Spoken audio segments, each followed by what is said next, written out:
They did yesterday, and that was going to be very close indeed to overtaking the Cupra safety car.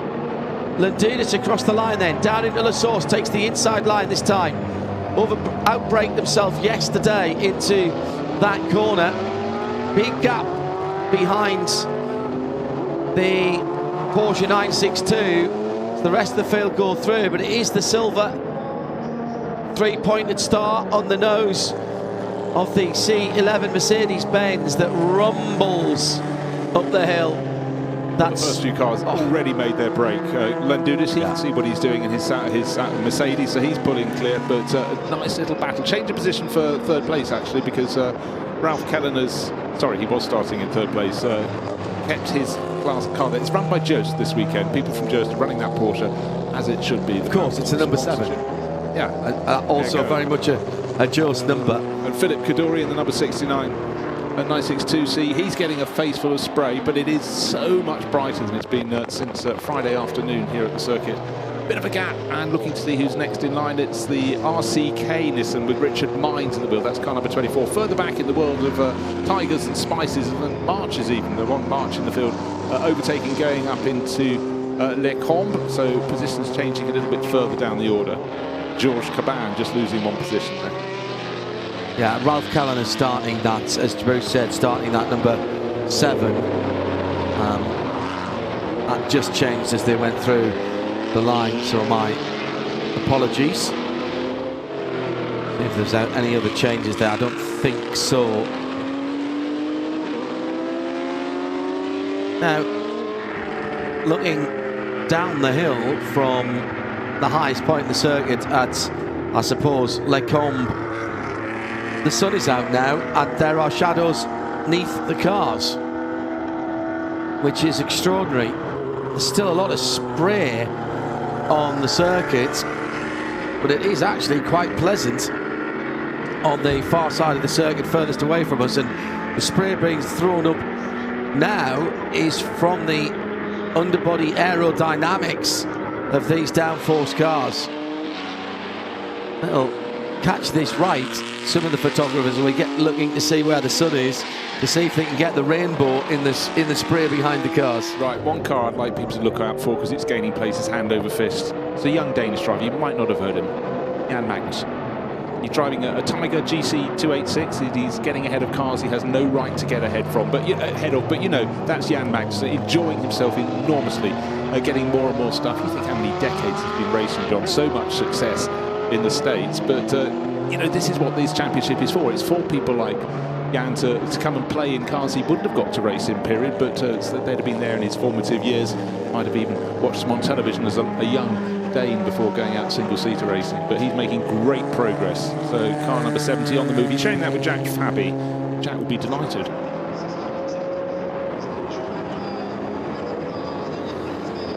That Mercedes looking superb. No change at the front. It's 2.4 seconds back to Olivier Gallard, but it's plenty of power from the number 83 Nissan. That's the sort of more like the IMSA Series one there with the RCP, slightly sort of lower nose on that. And then with the light, such a plain livery, isn't it? The Blaupunkt, the blue points, Jost Porsche, white, pale blue lines on the flanks. That's your job done. Bit of orange, spot there. The C2 cars, the secondary class of Group C, running to a different specification, smaller wheels, different engine configurations, different fuel tanks as well from memory, fuel tank capacities. But interesting, as we mentioned yesterday, sharing the same windscreen, so they often look a little bit out of proportion. Now, sometimes when you've got wet conditions, they're definitely wet. Though the sun is shining, the cars are really putting up a lot of spray. Horsepower can be a bit of an embarrassment, and I think Xavier Micheron, so much grunt in his Nissan, but he's not that far ahead of Georges Caban, who's got plenty of torque, but it's that, you know, with the turbo engines, it's that push that sometimes can catch you out. But the track is drying quite quickly. You're talking about an era here in the early to mid 1990s, where anti-lag technology was nowhere near what it is now. Those compressed air systems that you hear charging up and rattling away off throttle on the onboards of the GT and the prototype cars in World Endurance Championship and at Le Mans nowadays weren't anywhere near as well developed. You had rudimentary anti-lag systems on rally cars, which pretty much in some respects just involved putting neat fuel into the top of the engine. Yeah, sometimes things can be quite untechnical, wonderfully simple. Things I can understand. I do like that. Of course, Toyota got pinged in rallying for nitrous injection, where they were storing the nitrous under pressure in the roll cage, which was pretty interesting. So again, we are plagued by not the best conditions for Group C. And Bruce Jones can introduce our next guest. Well, we aim for the top here, so we've got the CEO, the man who's going to be looking after all things to do with Peter also in the Classic, and it's great to have you here. It's Mark Uun. Yes, and how are you enjoying it? We have rain, we have sunshine, we have brilliant cars, and the racing has been. This is crazy weekend. We have 4 seasons in one day. Yes, but the main season, unfortunately, is rain today. So. Well, they had rain when it was in period as well, didn't they? Yeah, but I think rain is something difficult for amateur drivers, obviously. But I was really blown away yesterday by the 60s race, the Touring Cup race. These guys behave on the track incredibly. I was really surprised. Nice race, no big facts, and it was really clean. Yeah, we were saying this. We thought there was every opportunity for them to make mistakes. Exactly. Yeah. Every opportunity to just maybe slide and hit another car, but they gave each other space. They were respectful. But talking to every driver we've spoken to, they talk about the family atmosphere that Peter also creates. Yeah, they love it. And so they need to talk to someone after the race. So if you've just pushed them into a gravel trap, that's not the way we go racing. No, we really appreciate that. This is part of the Peter Otto DNA. I spoke to many drivers, many team managers, and they all enjoy it. I also enjoy it now because I'm in charge. But this is a great weekend with so many series. This track is just magic. I was there 2 weeks ago for the WEC. Very different conditions, but you really see these cars in their natural element. You know, and good crowds here, Thursday, Friday, Saturday and today. Good crowds of very knowledgeable spectators who come in some beautiful cars. We've been enjoying the cars on the track, Mark, but you've got almost like an historic or supercar car show here. The guys who were driving past yesterday, I was talking to some friends I hadn't seen for a while who were going out to do their track laps on Saturday morning, and every couple of minutes it was like, oh, hang on a minute, you have to look at that. We're 2 events into a 6-event season, Mark. What's your assessment of the 2025 season and championship, of course, now for Peter Otto Classic events? Yeah, I was just talking with our tire supplier yesterday, and they told me this is crazy. We have so much demand, so that shows that cars are racing. We have many competitors. All the grids are full or almost full. We see also grids with a clear momentum, like ARL, for example. ARL is just incredible. This is also, Spa Classic is also a kind of pre-Le Mans Classic. We have night races. We have 400 cars here, which is, a lot for a weekend. And the season is, I would say, at the right level. When you look at the quality of cars, the passion of drivers, the professionalism of teams. And I'm really glad because my organization is really, honestly, I can say that because we only have 2 races left, but I've done a very good job this weekend. Very difficult job. We just did a new start procedure for the Group C to make sure that all the grids can run today. And this requests a lot of energy. Mark, we've been involved as Radio Show Limited with Classic Le Mans for a very long time in association with Peter Otto. I was here last year for doing the PA here. Nicola Bremover very kindly asked me over.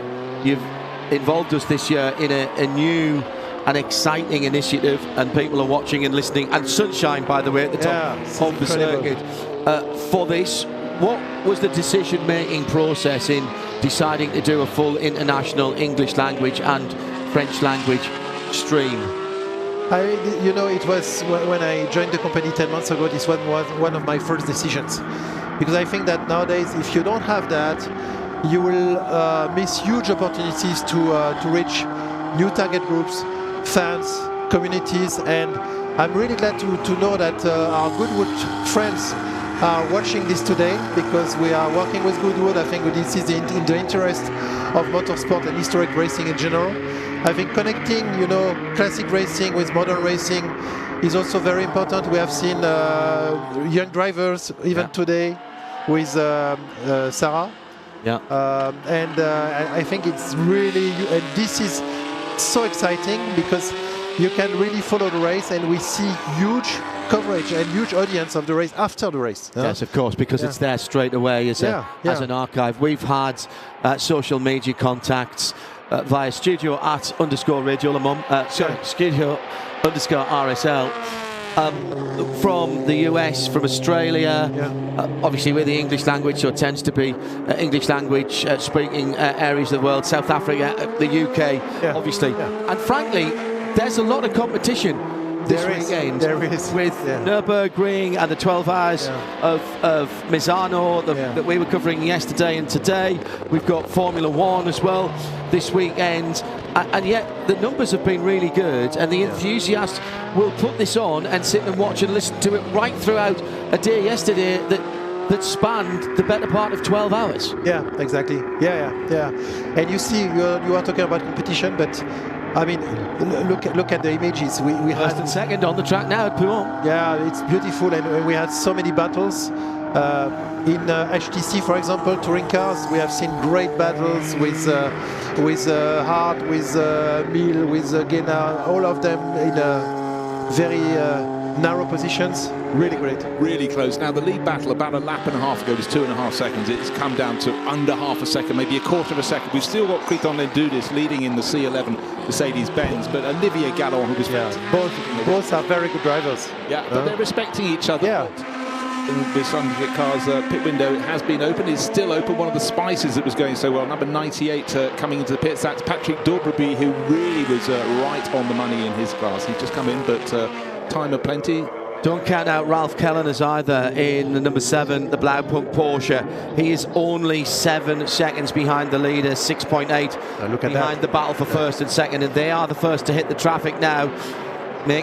Lendudis making sure the driver of the 181, Andrea Josefsson, saw him. Oh my goodness, that's going to cost him the lead. Saw him, he felt him, I'm afraid. I think there was a bit of contact there, and he limps into the pits. Is there any damage on the front of the seat? No, I don't think so. It was so low speed, but it was the ex-Dune Racing Duncan Bain Tiger found itself just beyond the yellow and red lines on the exit of the bus stop chicane. But the lead battle continues. What will it be across the line? Well, 1/10 of a second, that is all. The Mercedes still in front, and Criton won't necessarily enjoy being chased, but he will. It's a battle. He's a competitor, and Olivier Gallon has just picked his way closer and closer. But now it's gone out again. But again, a better exit from Radillon for Gallon, so he should maybe get close enough to get a bit of a tow, and of course a face full of spray. Still a lot of water. The tyres extremely efficient at lifting water from the track surface, and of course these are downforce cars. They've got underbody aero, and you can see that is throwing the rooster tail right up over the top of the chasing car. Kellner's keeping these guys honest, and inside is fewer than 6 seconds behind. All this part of the track has been resurfaced relatively recently, and it's held up pretty well. Mark, it's great to see these cars, but it is important to have good racing. As we take another quick look at what happened there, Lendudis going down the inside, he's fine, and then he just understeered through the middle. I think he caught the inside curb there on the right, being noted by the stewards. Great to see these cars going around, but to see these drivers with the confidence to race is incredible. Yeah, I mean, I personally love Group C. I'm really a big fan of these cars. Look at this battle. Well, you're not alone, and we just had the lead change, and it was coming from Olivier Gallon. He was hunting down Criton Lendudis. But let's see what the Greek driver can do in fighting his way back. He knows this Mercedes-Benz very well. He's had it for quite a number of years now. Yeah. But, you know, the role has changed. He was the hunted, now he's the hunter. That's the ex-Mauro Baldi driven car. And he's sitting in the spray at the moment. Had the wiper on intermittent there. Is now having to sweep, and he's got a good run out of Stavelot. Look down the inside. Here comes Kellner's through the spray as well. Side by side into Blanchimont is not the accepted way in these cars. Possibly do it in some of the other classes in the touring cars. Landudis shows the three-pointed silver star, which is a decal on the front of that car. Remember, in 1989, the final pit stop for what would become the winning car with the yellow mirrors was the 63 car, I think, that year. The car was spattered with flies, with rubber pickup, and the only thing that they did other than wiping down the windscreen, and then also, as the lead is going to change again here, really good. The car is more powerful. He's faster in straight lines, clearly. Yeah, he's got loads of grunt. I mean, he wins the prize for the best sounding engine in this race. Oh yeah. It's a proper rumble, but that was really well driven. A little bit of caution there from Olivier Gallon. There was a car coming seemed to be catching right-hand side, putting up a lot of smoke on the right-hand side. Is that the little car they clipped earlier, the Andre Joseph? No, it isn't. It's a different one. I beg your pardon. So no damage to either of those. But right. So that last pit. Then he's the hunter, but now he's the hunted again. Kriton Landudis in the lead of this race. But so that last 45 minutes will come down to nothing. We're halfway through. So that last pit stop at Le Mans in '89, they wiped the screen, they put a new set of tyres on, filled the car with petrol, for which of course the engine had to be turned off. And just before they fired up that mighty Mercedes engine, one mechanic came back out and just with a little bit of rab wiped the three-pointed star, and it went into the museum like that. The rest of the bodywork with 24 hours worth of spatter on it, but the three-pointed star in the front had been wiped at the last pit stop, and you could I just thought, nice touch. That was my first Le Mans, and these cars left a huge impression on me. Pre-chicanes days, standing out beyond the kink, taking photographs when I wasn't in the studio, right at the Armco in those days. Wouldn't be allowed to do that nowadays, and rightly so, to be quite honest. And these two cars battling it out as they would have been doing in 1990. Don't look in the background for Ralph Kellner's, because he pitted from third place last time round, and so did Philip Kaddouri, who was a few seconds behind him in their Porsche 962C battle. But of course they will change. Well, these guys of Kellner's to a teammate. These guys have to come in at the end of this lap. They will not get another lap. So they've been quite fortunate, actually, that there hasn't been any neutralisation down towards the final hard braking area, right, left, right. Wiper still going on the Landudis car. He comes from the middle of the road, trying to feel a little bit of grip. He's got to come into the pits now. They both will. Yeah. Now, it's not a pit stop race here, Mark. This is important to point out. We're not going to see lightning quick, because this is about safety and making sure if there is a driver change, that it's done in a safe manner and plenty of time given. Exactly. Yeah. Very nice battle. It is, and I really think actually that little bit of contact for Kriton Landudis fired him up, because you think about how the Nissan was catching him, Olivier Gallon, who pulled ahead, and he thought, okay, that's over now. But a great fight back from But we're not finished. We're not finished. No. Everybody now has made their pit stops. So what I'd quite like to see is where Ivan Vercutre is. Is because he is out already. And he should be ahead of Philip Kaddouri, but because he had about a 7-second advantage before the pit stops, but he is not. No, I think Philip didn't have to do a driver change, whereas Ralph Kellner has had to get out and Ivan to get into that number 7 Joest Racing Porsche 962. It's the Spice SEC 90 from 1990. Okay, let's just give it another lap and we'll tell you who's leading the C2 class. It looks like it's Cal Mika in the I'd say that in the Spice SE90P, but I don't want to just cook. So Mark, before we let you go back to your important work, and I'm sure there's still plenty to do, congratulations for you and the whole of the Peter Auto team for delivering already not just the two events that we've been involved with at Barcelona, Circuit Catalunya here, but of course you've had a couple of very important rally events as well, one of which butted right up to this, so congratulations to all the team who I know. Tell us about the highlights for the rest of the year, because of course it is a big year. We're back to Dijon, and of course, being as it's this year, it's a classic Le Mans as well. Yeah, a very intensive year with Dijon in June. Classic Le Mans is in preparation, full steam. We have so many entries for, I mean, all grids are full, of course, but now it's managing the expectation and frustrations. And I think we'll have a great Le Mans Classic with so many interesting cars, lots of beautiful cars you will see from the 60s, the 70s, lots of Ferraris, for example, that we haven't seen for a long time. Oh, good. Yeah, and we have a Porsche race also. You will see, we have big celebrations, and this will be an incredible motorsport, but not only motorsport event, because we have also live performance, very famous good concert, and famous singer and groups, music groups. So it's going to be a bit like Le Mans. It's the Le Mans atmosphere. Yeah. And then we continue with Imola, end of July, Imola. Then we have 10 000 Tours de Castellet, beginning of September. Then we have Rallye des Légendes, and we finish with Estoril, beginning of October. So it's crazy timing. No rest, yeah. Mark, thank you very much for joining us. And thank you for your great comments. You know, I'm listening to the live, sometimes in French, sometimes in English.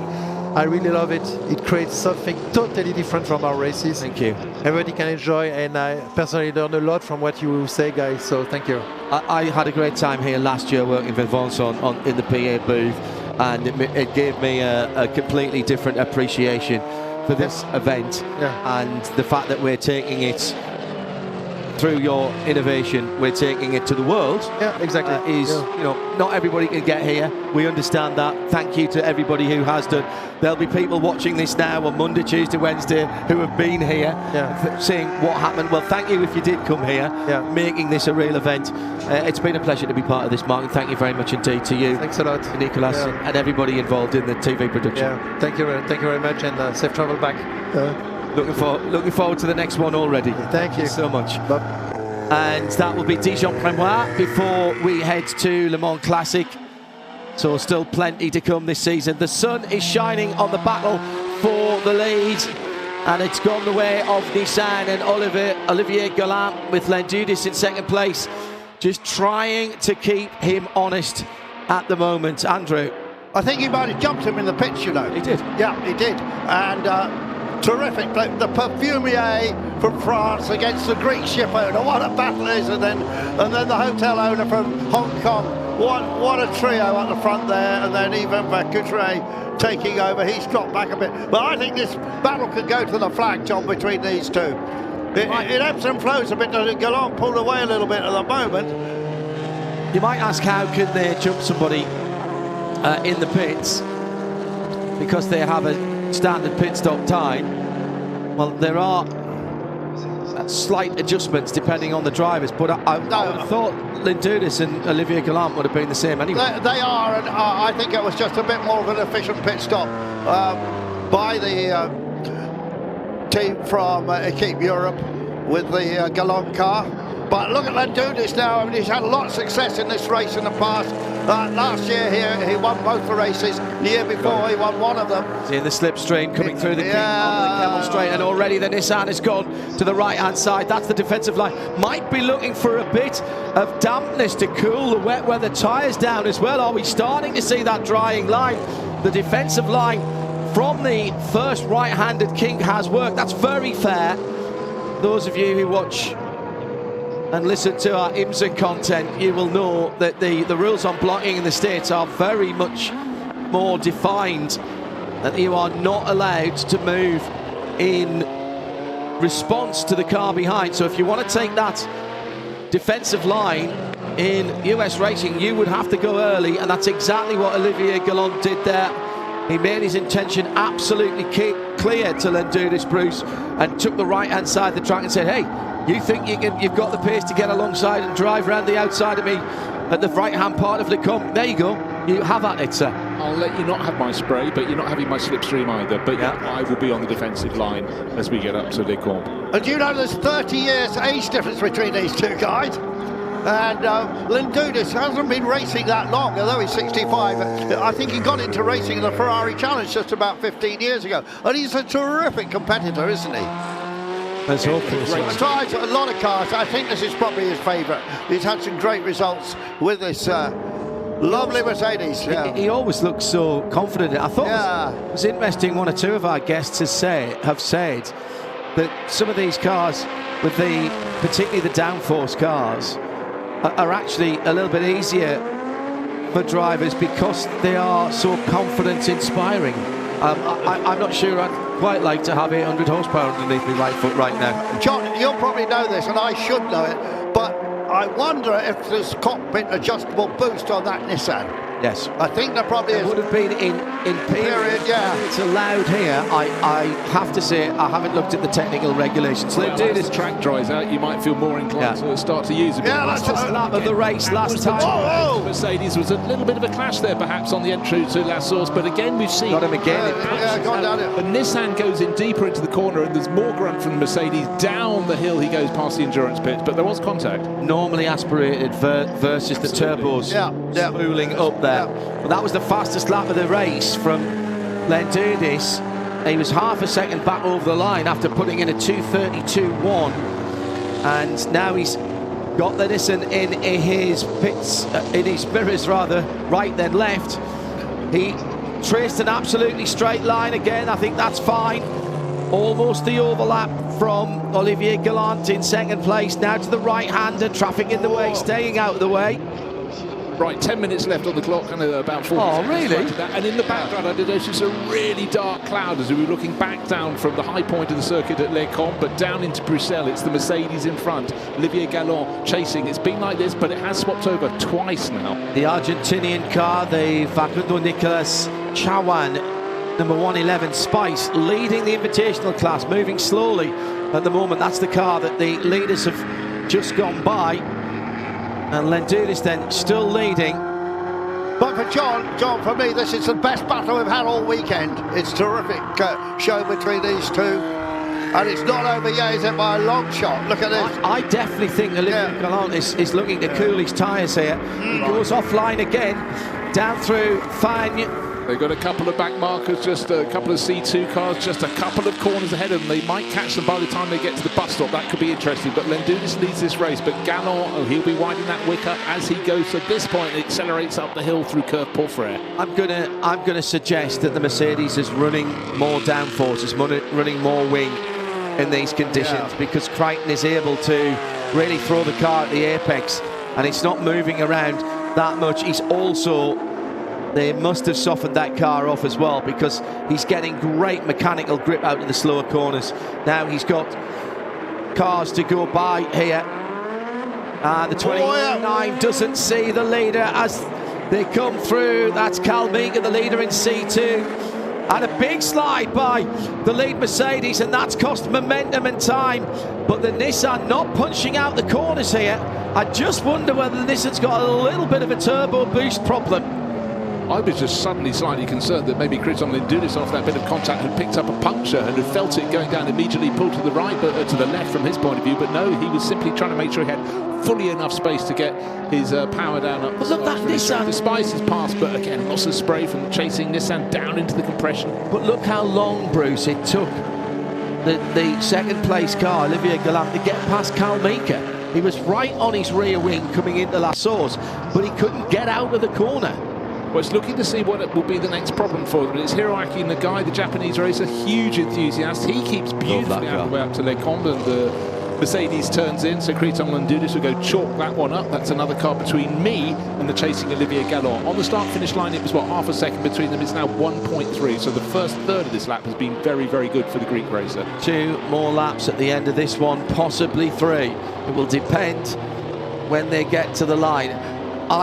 I'm just going to send Andrew Marriott to nip to the start-finish stand and just steal the checkered flag. Yes, I actually want this to continue.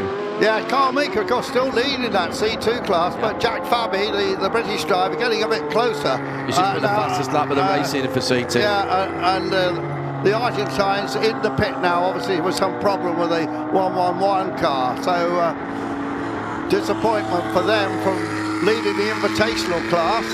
Right, now here we've got the leader coming up to another one of the Nissans, ready to put a lap. I think that's Xavi Micheron that he's coming up to now. Yes, it is. They are not in the same team, so there will be no team radio orders to say slow the Mercedes down. But we can pretend, can't we? We can visualise, we can imagine that this is a battle in the 1000 Ks back in 1990, and the Mercedes and the Nissan are battling for the victory in 7.5 minutes' time.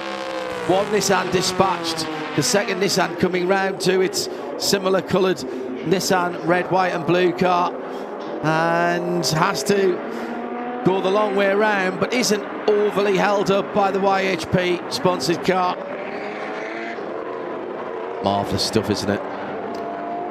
You forget how lovely and compact the designs of these cars were until you see them racing again.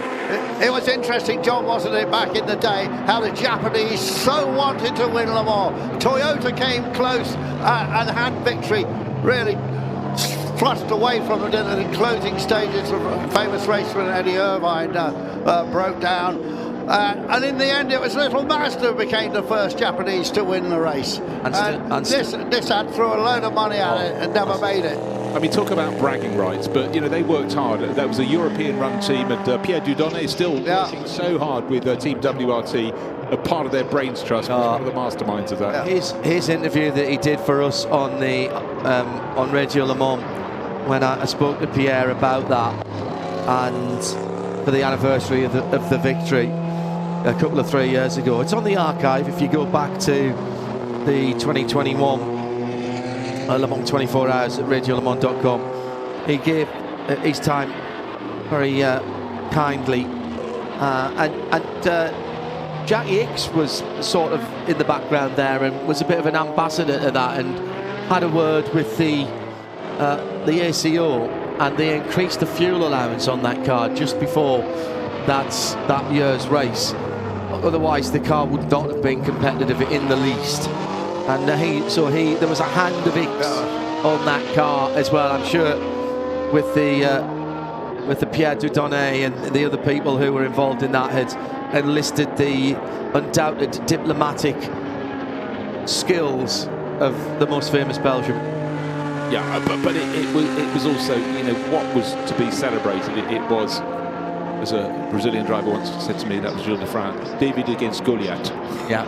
It really was. You know, the money that Nissan and Toyota, he was only joking, of course, Gilles spoke far better than that, but it was the money they threw and the desire to win the race. And of course, endurance racing in Japan was huge at the time. And endurance is a character that the Japanese hold probably higher. Honour and endurance are probably the two most sought after character traits. Endurance, perseverance, and also almost the bigger the challenge, the more they respect you for embracing it. And we have to remember, well, we just talked about Eddie Irvine and things breaking late in the race. The cars were still incredibly delicate then, but at this point they were suddenly having a huge amount of power to try and contain as well, and that tended to break things. And so, you know, Mazda, totally different approach, under the radar. They had, you know, their trials and tribulations the previous couple of years, but, you know, they nailed it in 1991. New fastest lap by Lendudis at the front of the field. He's stretched out now to 3.5 seconds from Galan Philip Kaduri. With a 2:34 last time around. That's the Porsche 962C, the number 69 car's fastest lap of the race. Yvan Vercutre not able to keep with the top three here, but he's leading the C3 category, and he'll hold on to that one till the end of the race. C2, Kalmiga in 8th overall in the number 29 Spice. Oh, and off for Vercutre. That's out of 4th place and into the barriers. But look at the weather. That's why it's raining really heavily on the far side of the circuit. He's red flag. It's a red flag for that. And I am absolutely in agreement with that, with 3 minutes to go. Right thing to do. We've made all the right calls, haven't they?